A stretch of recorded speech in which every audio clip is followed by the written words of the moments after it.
pace, Manu Sina. Again.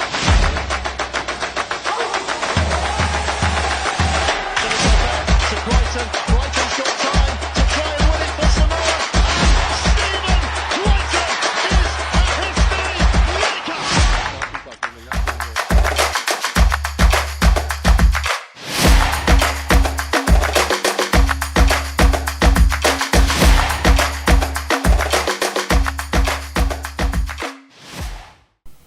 O te whaatalo whatu i le mai mua whaafong mai alu tātou tinu, i le nei whai vai no tātou whaasaralonga ma nei whiawhi, anu fore ngā nue, ma roa leo sai. E usi mai alo whaafonga ma lau mai mua, o le fo tātou whailoi, i se whaapoponga nei o le tātou porkalami, o le Itulau o Taaloga. O le whaamoe le nei, o se whaama ite whai pēa le pōlenga, o le asosio waa whaila Samoa. E pe o le mōri mawina le ngātai whalo le peninsula i Murinu, o se porkalame tā o tele, i le taritonunga o le sosi, i to le ninga ma o olga mō whanau la iti, ina ia wha masani i lea fo i Taaloga. O le taritonunga fo i o le wha ululunga, o le asosio wa whaila Samoa, le tamaita ia Reima Vaughan Ritchie. O le nei Taaloga, e tuli mata ngau i pēa le monia iai, o tangata Samoa o tangata Folau. Whapea fo i no tātou so tanga ma le wasa. O le toe pū e maua le nei fo i Taaloga, e pei o le sao nua reima, a wā o aso ana mua, sa na o wa a whaila lava sa fola wale to tele o tangata. Ai maise ai, o le nei vai tau, wā apa lava le to tele i wa afi, wā sea, o le toi alo nisi li wa a whaila. Le si mea, ke lea kangaka ki kilo mai le mako ka alonga leo le wa a whaila, pe fefe because o a whapela ke ai le kulanga o Samoa ma kongo uma i ngei Pasifika o asola. Ia nga o wa a whaila ngō i kangaka. Kaimila nga o poko a kangaka i o wa a whaila langa lengi wa a awhi a.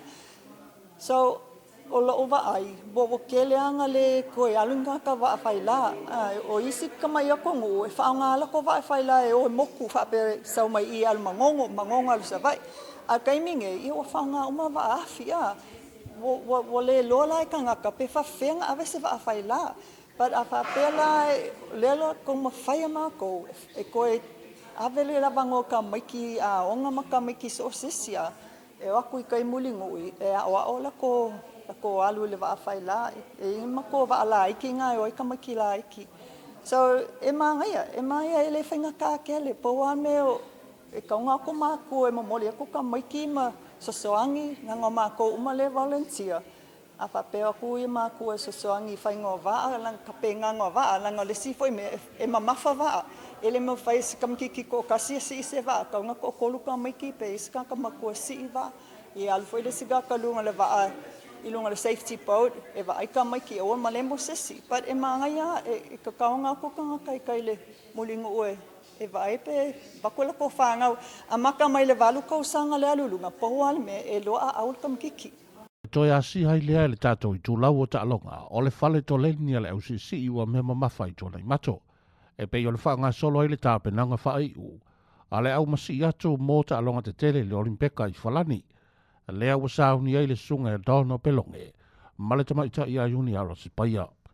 Sa iai lava le whaanau ta inga mo le li o sane le mao. Peitai, waia le au sia nisi o la sanga mo mia, e wha mautu wailo nā wanoa, ma o le wha moe lava i au sia se tūlanga mā walunga, e ala i se pine aulo, a wale tāpua i ngalo tātou tunu.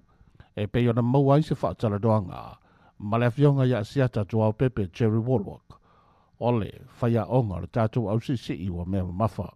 Kulanga o pingi mo le Olimpeka, ia, wa kalangoa i rungal malai, pea o le keimi wha kingo le wha moe. Ele mfaingo fa pe se kala e ole aka ko au sir ping eu pa wale me le wo mfaingo mau kingoa wa lava ka pengal ka ko au e fo kan ko ngunga wa la ko provinga fo ka vanga o mavai o lai lunga fa kum kumunga ya ko le ni so songi mai fi ngau ya mo wale malo si le aso fa kingo fa mo ya mo wale ko ya kau la wole me o singi o le pe ka yer ka po inga le ku ka po ingal malo ya mo se ka ko pig ia pe mesea se ka ko pinge ni ouro fa kumkumu ia se ka ko pinge ouro e ole nganga nga o ka mfair ka ko o le Taaloga fo le nei o le si i wa mea mafa o lo tu ma walunga i Samoa i tamirisanga te tele ma le tele o matatia ua ausia e lo tatou ausisi.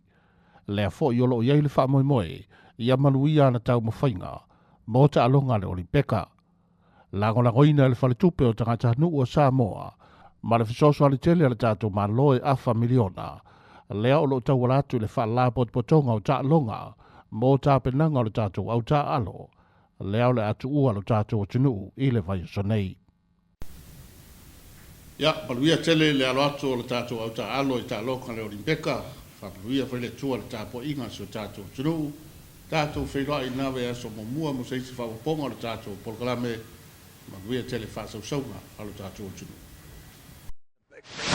Set pace, Manu Sinner